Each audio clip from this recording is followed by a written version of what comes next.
waxaan rabaa inaan marka hore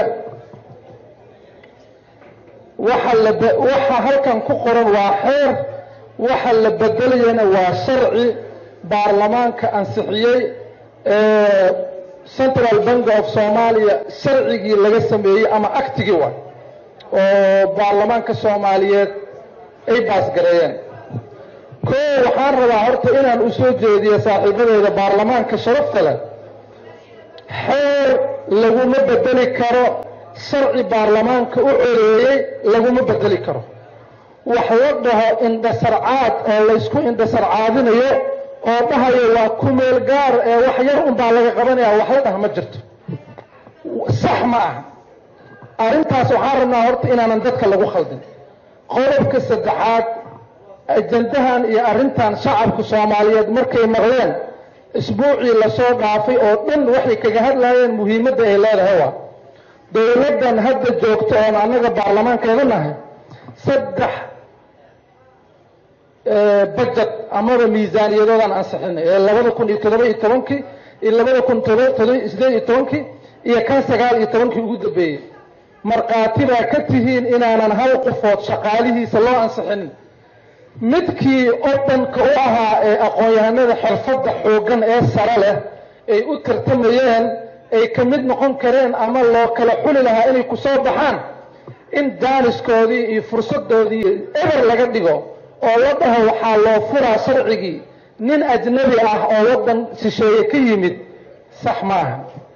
inaanan ku kadsoominaa idinka codsanaya baarlamaanka Soomaaliyeed waxaa la rabaa inuu waxyaabaha kastoo noola keena si dhab leh oo serious oo ugu fikiro inay gacanteena taagnaato baarlamaankii ansixinta ama shacabka noqonayna, sax maaha.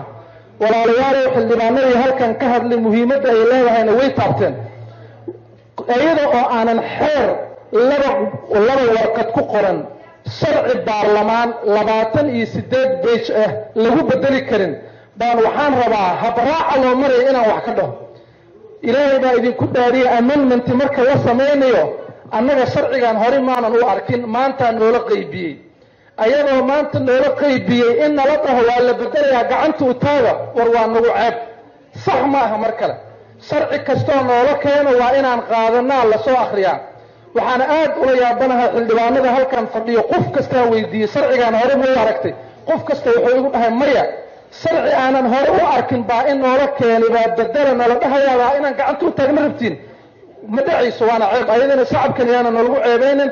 xuquuq qof muwaadin Soomaaliyeed leeyahayna biliis codkaada waalan oo xadgudubka ah ku baabi'inina, sax ma ahan. waa sax, waa khalad. gudoomiye anaa iskale mikrofoonka anaa jooga, haddaad cod rabtid halkaan imaw.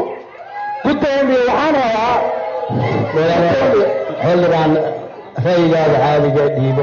waan dhiibanayaa gudoomiye wax walba waxaana in la joojiyo. gudoomiye waxaan rabaa inaan baarlamaanka la qaybsado. okay, xildhibaan soo koob daqiiqadaha ayaa inaga socda. waan soo koobahay. gudoomiye waxaan rabaa inaan ku soo koobo qodobkayga. baarlamaanka waxaan ka codsanayaa adiga xuquuq Soomaali muwaadin leedahay inaad ka qaado. qofkaan muwaadin Soomaaliyeed ahaan ha u gudbinaha waa inaan xeerkan diidnaa whatsoever.